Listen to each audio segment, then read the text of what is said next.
अस्सलाम वालेकुम everyone, welcome back to my another video. आज की इस वीडियो में फिर मैं आपके लिए एक मज़ेदार टॉपिक लेके आया हूँ और टॉपिक हमारा आज का जो है that is factorisation of a quadratic polynomial. तो आज की इस वीडियो में हम सीखेंगे कि एक क्वाड्रेटिक पॉलिनोमियल को फैक्टराइज कैसे किया जाता है, और जब हम एक क्वाड्रेटिक पॉलिनोमियल को सीखेंगे कि फैक्टराइज कैसे किया जाता है, उसके बाद हम उसके जीरोज इजीली फाइंड कर सकते हैं। जैसा कि प्रीवियस वीडियोस में मैं आपको बता चुका हूं कि एक क्वाड्रेटिक पॉलिनोमियल एक ऐसा पॉलिनोमियल होता है जिसकी डिग्री 2 होती है, और इस क्वाड्रेटिक पॉलिनोमियल के मैक्सिमम नंबर ऑफ जीरोस जो होते हैं वो 2 होते हैं, 2 से ज़्यादा नहीं होते हैं। और उन जीरोस को फाइंड करने के लिए हमारे पास एक रूल है जिसे हम फैक्टराइजेशन या स्प्लिटिंग द मिडल टर्म कहते हैं, और आज हम इसी रूल को बिल्कुल आराम से समझ जाएंगे। मेरी हमेशा से ये कोशिश रही है कि मैं अपने व्यूअर्स, अपने स्टूडेंट्स तक इस मैथमेटिक्स को एक ईजी लैंग्वेज में पहुंचाऊं, ताकि कोई भी टॉपिक समझने में उनको कभी भी कोई दिक्कत ना हो। तो चलिए वीडियो को शुरू करते हैं और स्टार्ट करते हैं क्लास 9th पॉलिनोमियल्स एक्सरसाइज 2.4 का क्वेश्चन नंबर 4। और क्वेश्चन आप देख सकते हैं, क्वेश्चन हमारा सिंपल है, दैट इज़ फैक्टराइज। तो फैक्टराइजेशन में आप देख सकते हैं इस क्वेश्चन नंबर 4 में हमारे पास 4 पार्ट्स दिए हुए हैं, 1 2 3 एंड 4, एंड चारों आप देख सकते हैं कि चारों हमारे पास जो हैं ये हैं क्वाड्रेटिक पॉलिनोमियल्स। ओके, तो क्वाड्रेटिक पॉलिनोमियल्स आपको पता होगा कि एक ऐसा पॉलिनोमियल होता है जिसकी डिग्री 2 होती है, and degree is the highest power of variable. You can see that यहाँ पे x हमारा वेरिएबल है, तो यहाँ पे देखिए x का पावर 1 है, यहाँ पे x का पावर 2 है, तो हाईएस्ट पावर 2 है तो डिग्री 2 होगी, तो क्वाड्रेटिक होगा। इसी तरह ये भी क्वाड्रेटिक है, ये भी क्वाड्रेटिक है, और ये भी क्वाड्रेटिक है। तो सबसे पहले एक चीज़ याद रखिए कि सारे क्वाड्रेटिक पॉलिनोमियल्स को हम फैक्टराइज नहीं कर सकते हैं, यानी कि स्प्लिटिंग द मिडिल टर्म की मदद से हम सारे क्वाड्रेटिक पॉलिनोमियल्स को फैक्टराइज नहीं कर सकते हैं। इसके और भी कुछ मेथड्स हैं जो आप क्लास 10th में पढ़ोगे। तो फिलहाल हम इन 4 पार्ट्स को सॉल्व करने वाले हैं। तो शुरू करते हैं पार्ट नंबर फर्स्ट से, जो हमारे पास है that is 12x² - 7x + 1। Okay, तो सबसे पहले मैं आपको बताऊंगा कि ये फैक्टराइजेशन का मतलब होता क्या है। देखिए, तो क्वाड्रेटिक पॉलिनोमियल तो आपने पढ़ा है कि क्वाड्रेटिक पॉलिनोमियल एक ऐसा पॉलिनोमियल होता है जिसकी डिग्री 2 होती है। ओके, इस क्वाड्रेटिक पॉलिनोमियल को हम फैक्टराइज कर सकते हैं 2 लीनियर पॉलिनोमियल्स में। ये मैं आपको ऑलरेडी लास्ट वाली वीडियोस में बता चुका हूँ। अगर आपने नहीं देखा है तो आप प्लेलिस्ट में जाके देखिए, वहाँ पे आपको पूरे पॉलिनोमियल्स की एक लिस्ट मिलेगी। बहुत सारी वीडियोस हमने ऑलरेडी इस पर अपलोड किए हुए हैं, तो आप एक एक करके सारी वीडियोज़ को आराम से देख सकते हो। तो एक एग्जाम्पल से मैं आपको समझाने की कोशिश करूँगा। Let's take an example x + 2। Okay, तो x + 2 क्या है? एक लीनियर पॉलिनोमियल है। ओके, तो लीनियर पॉलिनोमियल की डिग्री क्या होती है? 1 होती है। तो x + 2 क्या है? लीनियर है। एक और पॉलिनोमियल लेते हैं, सपोज x - 5। x - 5, तो ये भी क्या है? एक लीनियर पॉलिनोमियल है, और ये भी क्या है? एक लीनियर पॉलिनोमियल है। चलिए इन 2 लीनियर पॉलिनोमियल्स को हम क्या करते हैं? प्रोडक्ट करते हैं, मल्टीप्लाई करते हैं दोनों का। ये आपने ऑलरेडी पहले चैप्टर में पढ़ा होगा। तो हम x का मल्टीप्लाई दोनों से करेंगे, फिर 2 से दोनों को मल्टीप्लाई करेंगे। तो पहले x का x से मल्टीप्लाई हो जाएगा तो मिलेगा x²। उसके बाद x का -5 से मल्टीप्लाई हो जाएगा तो मिलेगा -5x। ओके, उसके बाद इस 2 का x से मल्टीप्लाई हो जाएगा तो मिलेगा +2x। उसके बाद इस 2 का 5 से मल्टीप्लाई हो जाएगा, that is 2 × 5 = 10, and plus into minus is minus, so we get -10। अब यहाँ पे चेक कर सकते हैं, यहाँ पे -5x and 2x these are like terms, दोनों का सब्ट्रैक्शन हो जाएगा। अब सब्ट्रैक्शन क्यों होगा? क्योंकि यहाँ पे साइन आप देख सकते हैं, एक का प्लस है, दूसरे का माइनस है। जब भी साइन हमारा अपोजिट होता है तब सब्ट्रैक्शन होता है, जब साइन सेम होता है तब हमेशा एडिशन होता है। तो यहाँ पे क्या होगा? हमें मिलेगा x²। उसके बाद यहाँ पे माइनस का साइन रहेगा क्योंकि बड़ा माइनस है, तो -5x + 2x, तो 5x में से 2x जाएगा तो 3x बचेगा, तो हमें मिलेगा -3x। उसके बाद -10। तो क्या देखा हमने 2 लीनियर पॉलिनोमियल्स को क्या किया? आपस में प्रोडक्ट किया, तो हमें क्या मिला? एक क्वाड्रेटिक पॉलिनोमियल। ओके, तो अब इस क्वाड्रेटिक पॉलिनोमियल को अगर फिर से ब्रेक करना होगा इसी लीनियर पॉलिनोमियल में, तो इस लीनियर पॉलिनोमियल में ब्रेक हम इसको कैसे करेंगे? बाय यूजिंग दिस रूल जो आज हम पढ़ेंगे, that is splitting the middle term. Okay, तो चलिए आप इसको शुरू करते हैं। अब रूल ये कहता है स्प्लिटिंग द मिडल टर्म। तो स्प्लिटिंग द मिडल टर्म का मतलब हो गया कि हमें मिडल टर्म को क्या करना है? स्प्लिट। और मिडल टर्म को स्प्लिट करने के लिए पहले हमें समझना है कि मिडल टर्म हम किसको बोलेंगे। ओके, तो देखिए एक क्वाड्रेटिक पॉलिनोमियल जो है उसका जनरल स्टैंडर्ड फॉर्म होता है ax² + bx + c where a is not equal to 0। Okay, ये हम डेफिनेशन के अंदर पढ़ चुके हैं। तो ax² + bx + c होता है। उसके बाद ये ax² पहली टर्म होगी, तो बी एक्स दूसरी होगी और सी जो होगी वो कांस्टेंट होगी। अब कभी ऐसा हो सकता है कि सी बीच में होगा, जैसे कि ए एक्स स्क्वायर प्लस सी होगा फिर प्लस बी एक्स होगा। इस केस में हम क्या इस सी को मिडल टर्म बोलेंगे? नहीं, इस सी को हम मिडल टर्म नहीं कह सकते हैं। मिडल टर्म फिर भी हमारा क्या रहेगा? बी एक्स रहेगा। तो पहली चीज़ क्लियर कीजिए कि मिडल टर्म हमारे पास कौन सी टर्म होती है? जिसके साथ एक्स होता है, क्योंकि इसका स्टैंडर्ड फॉर्म जो होता है that is a x square plus b x plus c. Okay, तो बी एक्स हमारा जो है this is the middle term.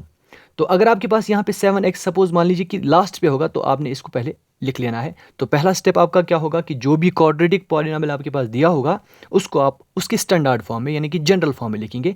पहले एक्स स्क्वायर को लिखेंगे, फिर एक्स को लिखेंगे, फिर कांस्टेंट को लिखेंगे। ओके, यहाँ पे ऑलरेडी से हमें लिखा हुआ है। अब दूसरा स्टेप हमारा क्या होगा? ये एक्स स्क्वायर का जो हमारा क्या है कोफिशिएंट 12, इसका मल्टीप्लाई हमने क्या करना है? कांस्टेंट से। देखिए 12 का मल्टीप्लाई हमने करना है कांस्टेंट से, जो कि हमारा क्या है 1।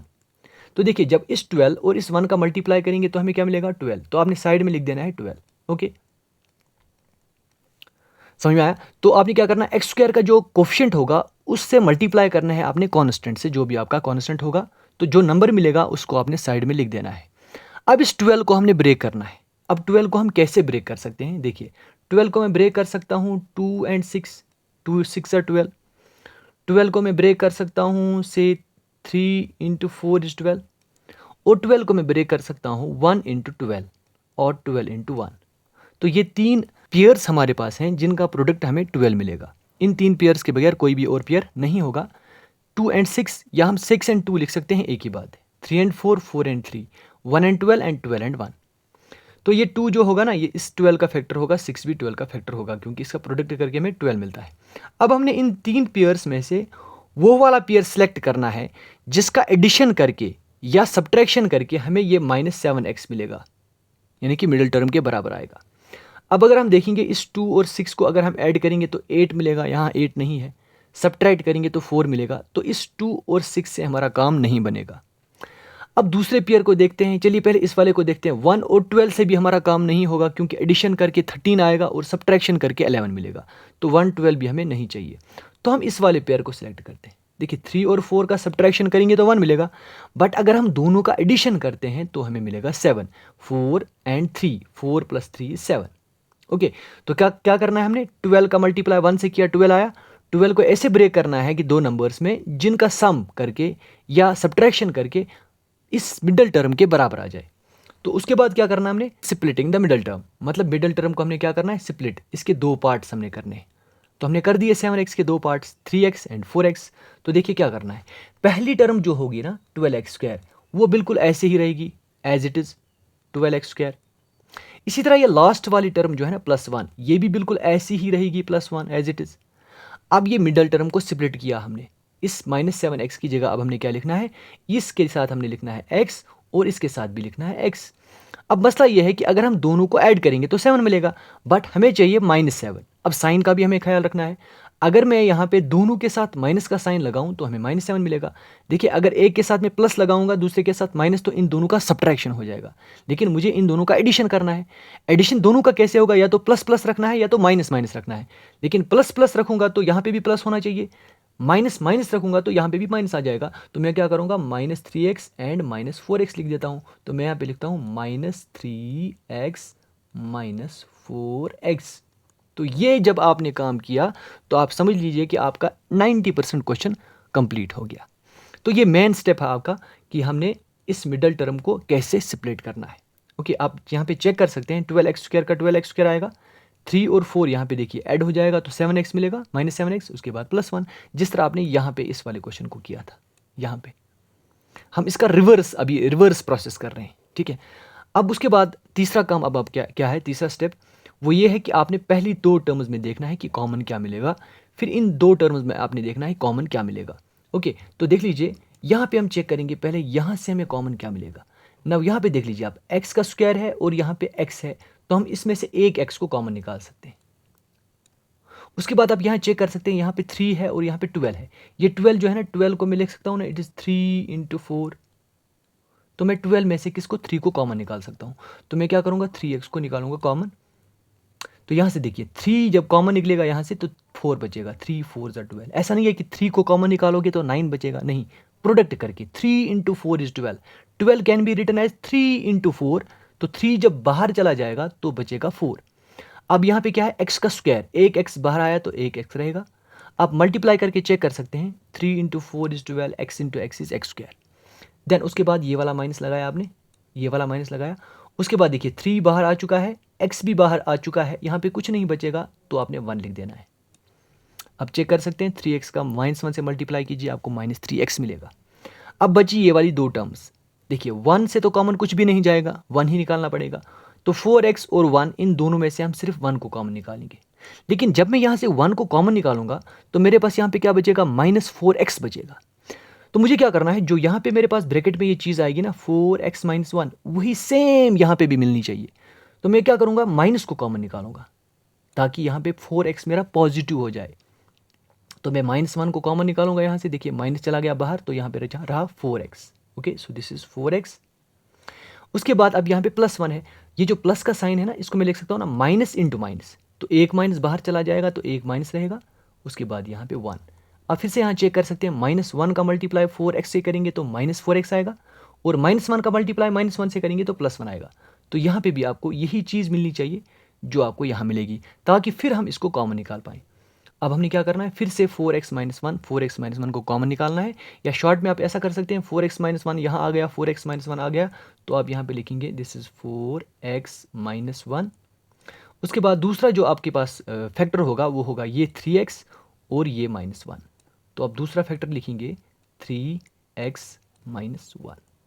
ओके, तो आप देख सकते हैं ये जो होगा हमारा, this will be our answer.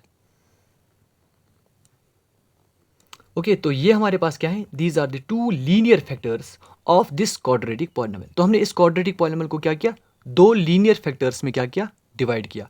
अब हमने इसको फिर से अगर मल्टीप्लाई करना है तो हमें फिर से यही क्वाड्रेटिक पॉलिनोमियल मिलना चाहिए। सो आई होप आपको ये क्वेश्चन समझ में आया होगा। अब नेक्स्ट वाला एक और क्वेश्चन करते हैं, जिससे आपको अगर कोई कंफ्यूजन होगा वो आपको और क्लियर हो जाएगा।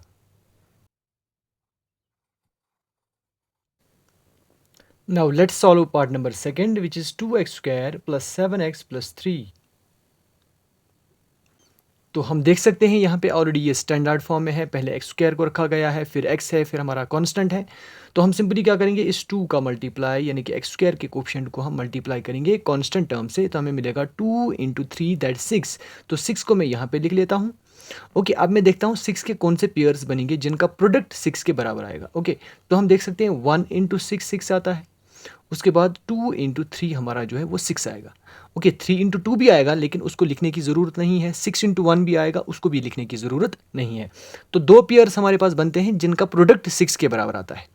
अब हम देखते हैं कि इन दोनों वाले पेयर्स में से हम कौन सा वाला पेयर सेलेक्ट करेंगे जिसका एडिशन या सब्ट्रैक्शन इस मिडल टर्म के बराबर आ जाए। तो हम देख सकते हैं 2 और 3 को अरेंज करके तो हमें 7 तो मिलेगा नहीं, बट 1 और 6 को अगर हम अरेंज करते हैं तो 1 और 6 से हमें एडिशन करके 7 मिलेगा। तो हम क्या करेंगे, फर्स्ट टर्म को हम लिखेंगे as it is, that is 2x का स्क्वायर, ऐसे ही आएगा। अब ये 7x मिडल टर्म हमारा ब्रेक हो जाएगा, स्प्लिट हो जाएगा, किस में, अब इसके साथ भी मैं x को रखूँगा और इसके साथ भी मैं x को रखूँगा।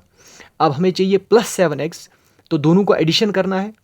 अब यहाँ पे भी इसके साथ भी प्लस आएगा और इसके साथ भी प्लस आएगा, क्योंकि 6 और 1 का जब एडिशन करेंगे, दोनों का साइन प्लस रखेंगे, तभी जाके हमें +7 मिलेगा। तो हम यहाँ पे रखते हैं 1x + 6x। Okay, 1x + 6x, या 1x को हम x भी लिख सकते हैं। उसके बाद कांस्टेंट टर्म हमारे पास एज इट इज़ आ जाएगी। तो पहली टर्म और तीसरी टर्म ऐसी ही आएगी, मिडल टर्म की जगह अब हमने लिखा 7x को लिखा x + 6x। अब क्या करना है, नेक्स्ट स्टेप हमारा होगा, इन दोनों टर्म्स में हमने देखना है कॉमन क्या मिलेगा। अब देखिए 2x² और यहाँ पे x, दोनों में कॉमन क्या, x, ओनली x, तो यहाँ से x गया तो क्या बचा 2x। ओके, 2x, और यहाँ से जब x जाएगा तो कुछ नहीं रहा, तो 1 बचा +1। अब इन दोनों टर्म्स में देखिए क्या कॉमन आएगा, हम 3 को कॉमन निकाल सकते हैं, तो +3 कॉमन आएगा, तो यहाँ पे क्या बचेगा, 3 × 2 = 6, तो यहाँ पे बचेगा 2x, और यहाँ से 3 ऑलरेडी बाहर गया है तो यहाँ पे कुछ नहीं बचेगा, तो 1। Now we can see that यहाँ पे भी 2x + 1 आता है और यहाँ पे भी 2x + 1 आता है, तो फिर से 2x + 1 को हम निकालेंगे कॉमन, तो यहाँ पे क्या रहेगा, यहाँ पे रहेगा x, यानी कि इस वाली टर्म में x रहेगा और यहाँ रहेगा +3, तो x + 3। And simple, this is our answer. Okay, तो ये क्वाड्रेटिक पॉलिनॉमियल ब्रेक हो गया दो लीनियर पॉलिनॉमियल्स में, इसी को हम फैक्टराइजेशन बोलते हैं। अब एक और एडिशनल चीज़ मैं आपको बताऊं कि अगर हमने देखना है कि अब इस क्वाड्रेटिक पॉलिनॉमियल के, जैसे मैंने आपको बताया है ऑलरेडी कि क्वाड्रेटिक पॉलिनॉमियल्स के दो जीरोस होते हैं। Okay, it has two zeros, at most two zeros. अब ये वाला क्वाड्रेटिक पॉलिनॉमियल है, इसके दो जीरोस होंगे। कौन कौन सा जीरो होगा? देखिए, इस क्वाड्रेटिक पॉलिनॉमियल के दो फैक्टर हैं। कौन कौन सा है? एक है x+3 और दूसरा फैक्टर है इसका, दैट इज 2x+1। अब 0x+3 का क्या होगा? x+3 किससे जीरो बनेगा? x की जगह अगर हम -3 रखेंगे तो जीरो बनेगा। और ये किससे जीरो बनेगा? मैंने आपको बताया कि लीनियर पॉलिनॉमियल का जीरो जो होता है वो होता है -b/a। लास्ट वाले वीडियो में मैं आपको बता चुका हूं, जहां पे हमने इंट्रोडक्शन पढ़ा था लीनियर पॉलिनॉमियल्स का। तो लीनियर पॉलिनॉमियल का जीरो जो होता है ना, वो होता है -b/a। वह b क्या होता है? देखिए, लीनियर पॉलिनॉमियल होता है हमारे पास ax+b, इसका जीरो होता है minus constant divided by coefficient of x। तो यहाँ पे देखिए कॉन्स्टेंट क्या है? 3, तो लिखेंगे -3 divided by coefficient of x क्या है? 1, तो -3/1 विच इज -3, तो -3 होगा इसका एक जीरो। दूसरा जीरो यहाँ से हम निकालेंगे, दैट इज -b/a। अब b की जगह यहाँ पे क्या है? 1 है, तो हम लिखेंगे -1 डिवाइडेड बाय a क्या है? a हो गया x का जो कोफिशिएंट होगा, दैट इज -1/2। तो ये होंगे इसके दो जीरोस। अगर आप चेक करेंगे ना, यहाँ पे इस x की जगह आप रखेंगे ना -3 को, तो ये जीरो बनेगा। उसके बाद -1/2 को जब आप x की जगह रखेंगे ना, तो ये जीरो बनेगा। क्योंकि जीरो किसको बोलते हैं? जीरो हम बोलते हैं कि एक ऐसे नंबर को जो इस पॉलिनॉमियल में लगाएंगे तो वो जीरो के बराबर हो जाएगा। तो -3 इसमें लगाएंगे तो ये जीरो बनेगा, -1/2 जब इसमें लगाएंगे ये जीरो बनेगा। अब चेक कर सकते हैं, देखिए x की जगह आप लगाइए -3, तो क्या मिलेगा हमें? चलिए आपको बता देता हूँ। x की जगह -3 रखते हैं, तो -3 का स्क्वायर हो जाएगा +9, 9 का 2 से मल्टीप्लाई हो जाएगा तो 18। ओके, अब यहाँ पे देख लीजिए प्लस, अब यहाँ पे 7 का मल्टीप्लाई किससे करना है? x की जगह रखना है -3, 7 × 3 21 हो गया, लेकिन -21 आएगा। ओके, प्लस आपका 3 है। अब देखिए 18 और 3 का एडिशन हो जाएगा तो 21 आ गया, 21 - 21 विच इज 0 हो गया ना। -3 को हमने किसकी जगह रखा? x की जगह, तो ये 0 हो गया। अब अगर हम इसी तरह -x की जगह रखेंगे ना -1/2 को, फिर भी ये 0 बनेगा। बिकॉज 0 की प्रॉपर्टी होती है कि जब हम उसको पॉलिनॉमियल में लगाते हैं तो वो उसको क्या बनाता है? 0 बनाता है। ये आपके लिए कुछ एडिशनल इन्फॉर्मेशन थी। आपका जो सोल्यूशन है वो बस सिर्फ इतना है, ये आपका सोल्यूशन है। ओके, तो चलिए अब चलते हैं पार्ट नंबर 3 की ओर। तो पार्ट नंबर 3 हमारे पास है, दिस इज 6x² + 5x - 6। अब देखिए स्टैंडर्ड फॉर्म में है, बिल्कुल है। तो क्या करना है? 6 का 6 से मल्टीप्लाई करेंगे तो 36 आएगा। अब देखिए 36 को कैसे ब्रेक करेंगे कि हमें 5 मिलना चाहिए। अब देखो 36 के बहुत सारे पेयर्स बनेंगे, 136 बनेगा, जिसको अरेंज करके हमें 5 तो मिलेगा नहीं। इसी तरह 2 × 18 मिलेगा, उसको भी अरेंज करके हमें 5 नहीं मिलेगा। 3 × 13 मिलेगा, उसको भी अरेंज करके 5 नहीं मिलेगा। इसी तरह 6 और 6 मिलेगा, उसको भी अरेंज करके हमें 5 मिलेगा नहीं। तो एक पेयर हमें बनेगा 4 9, 4 × 9 36 हो गया। और 9 में से जब हम 4 को निकालेंगे तो 5 बचेगा। तो हम किस वाले पेयर को लेंगे? हम लेंगे 4 और 9 को। ओके, तो 4 × 9 36 हो गया ना, 9 में से 4 को निकालेंगे तो 5 बचेगा। तो ये मिडल टर्म हमारा जो है स्प्लिट हो गया, ब्रेक हो गया। तो क्या करेंगे हम? 6x² को लिखेंगे एज इट इज। अब ये 5x की जगह क्या लिखना है? हमने अब लिखना है यहाँ पे 9x और 4x। लेकिन 4x और 9x को कैसे लिखना है कि इसका सब्ट्रैक्शन हो करना है, क्योंकि सब्ट्रैक्ट करके ही 5 आता है, लेकिन सब्ट्रैक्ट करना है +5 मिलना चाहिए। अब सब्ट्रैक्ट कैसे करेंगे? +5 आना चाहिए। तो बड़े के साथ हम प्लस रखेंगे और छोटे के साथ माइनस। अगर हम छोटे के साथ प्लस रख देते हैं, बड़े के साथ माइनस, तो यहाँ पे फिर -5x होना चाहिए था। तो हम क्या करेंगे? यहाँ पे लिखेंगे -4x + 9x। Now we can see that 9x में से 4x जाएगा तो 5x बचेगा। उसके बाद -6 को रखेंगे हम एज इट इज़। अब कॉमन निकालना है, तो बिल्कुल आसान सा काम है। कॉमन सबसे पहले x आएगा, उसके बाद 6 और 4 दोनों में कॉमन क्या आएगा? 2। तो हम 2x को कॉमन निकालेंगे। तो देखिए यहाँ से 2 बाहर गया, 2 3 = 6 हो गया। x² है तो एक x बाहर गया है तो एक x बचेगा। उसके बाद माइनस का माइनस, अब 4 में से 2 निकला है तो 2 बचेगा, x ऑलरेडी बाहर आ चुका है। अब इन दोनों में से देखिए कॉमन क्या आएगा? 6 और 9 में कॉमन 3 आएगा, तो +3 को कॉमन निकालते हैं। अब देखिए 3 3 = 9 हो गया, 3x हो गया। अब माइनस आ गया, उसके बाद 6 में से 3 को कॉमन निकाला है तो 2 बचेगा, 3 2 = 6। अब देखिए यहाँ पे भी 3x - 2 आ गया और यहाँ पे भी 3x - 2 आ गया। अब हम क्या करेंगे? 3x - 2 को लिखेंगे 2 की जगह 1 और दूसरा फैक्टर होगा 2x+3, दूसरा होगा 2x+3 and this will be the answer. और अगर आपको इस क्वाड्रेटिक पॉलिनॉमियल के दो जीरोस निकालने होंगे, वो क्या होंगे, वो होंगे -b/a, तो आएगा माइनस इंटू माइनस +2, 2/3 एक होगा, और दूसरा होगा -3/2 जो कि हमें यहाँ से मिलेगा। ओके, तो ये है हमारा आंसर। अब एक और पार्ट बचता है यहाँ पे हमारे पास 3x² - x - 4, इसको भी जल्दी जल्दी देख लेते हैं। तो क्या करेंगे हम यहाँ पे 3 का मल्टीप्लाई 4 से करेंगे तो 12 आएगा। अब कौन से वाले पेयर को सिलेक्ट करेंगे, हमें प्लस या माइनस करके मिलना चाहिए 1, बिकॉज दिस इज 1x। तो क्या करेंगे, 4 3 = 12, देख लीजिए 4 3 = 12, 4 में से 3 को निकालेंगे 1 बचेगा। तो मैं क्या करूँगा, इसको मैं लिखूँगा दिस इज 3x², उसके बाद मिडिल टर्म की जगह लिखूँगा मैं +4x - 3x। 4 में से 3 गया, 1 बचा, लेकिन सॉरी यहाँ पे -x चाहिए ना, तो -x चाहिए तो हमने क्या करना है, बड़े के साथ माइनस को रखना है। तो हम क्या करेंगे, इस 4x के साथ हम रखेंगे माइनस और 3x के साथ रखेंगे प्लस, तभी जाके हमें मिलेगा -x, उसके बाद आएगा -4। अब इन दोनों में से आप देख सकते हैं कॉमन क्या आएगा, x, यहाँ पे रहेगा 3x - 4। अब इन दोनों में से कॉमन कुछ भी नहीं तो 1, यहाँ पे रहेगा 3x - 4, 3x - 4। अब देख सकते हैं 3x - 4, 3x - 4, 2 की जगह 1 लिखेंगे, 3x - 4। दूसरा फैक्टर हमारा होगा x + 1 and this will be the answer. I hope आज का ये टॉपिक आपको समझ में आया होगा। अब क्लास 10th में आपको एक चैप्टर नहीं बल्कि 2 चैप्टर्स के अंदर पढ़ना है, this splitting the middle term. अगर आप आज इसको अच्छे से सीखेंगे तो आपको क्लास 10th में कोई भी दिक्कत नहीं होगी। तो आप बने रहिए मेरे साथ, मेरी इन वीडियोज़ को अपने फ्रेंड्स के साथ भी शेयर किया कीजिए। हम मिलते हैं नेक्स्ट वीडियो में, तब तक के लिए खुदा हाफिज़।